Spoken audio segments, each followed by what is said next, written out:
MQM ने मौजूदा सियासी हालात में नई हुकूमत अमली के तहत वफाक और सिंध हुकूमत से अलहदा तहरीरी मुआहदे करने का फैसला कर लिया है। वफाकी सेटअप के लिए एमक्यूएम की नून लीग की क़यादत से बातचीत जारी है। तहरीरी मुआहिदे के बाद एमक्यूएम तहरीक अदम एतमाद में अपोजिशन का साथ देगी।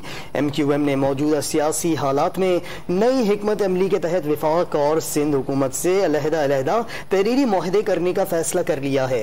वफाकी सेटअप के लिए एमक्यूएम की नून लीग की क़यादत से बातचीत जारी है। एमकेएम वफाक और सिंध की सतह पर दो अलहदा मुआहिदे के लिए तैयार है। वफाक की सतह पर मुआहिदे के लिए एमकेएम के नून लीग से मुज़ाकरात जारी हैं, जबकि सूबे की सतह पर मुज़ाकरात के लिए एमकेएम की पीपल्स पार्टी से मुज़ाकरात हुए। तहरीरी मुआहिदे हो गए तो एमकेएम अपोजिशन का साथ देगी। जराए ने यह भी कहा है कि एमकेएम की 30 निकात पर मुश्तमिल फहरिस्त लीगी क़यादत को पेश कर दी गई है।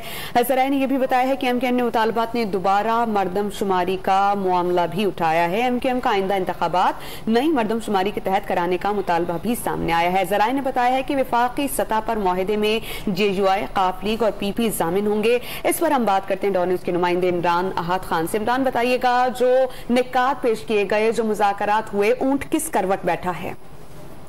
देखिए, बिल्कुल वज़ीर आज़म के खिलाफ जो तहरीक अदम एतमाद का मामला है, इस हवाले से एमकेएम की जो है बड़ी हिकमत अमली उसने बना ली है। एमकेएम पाकिस्तान में वफाकी हुकूमत और सिंध हुकूमत की जो वफाकी जो सीटें हैं उसके अलग जो है वो हिकमत अमली बनाई है कि सिंध हुकूमत में किस तरह अपने आप को एडजस्ट करना है या वफाक में किस तरह सीटें हासिल करनी है।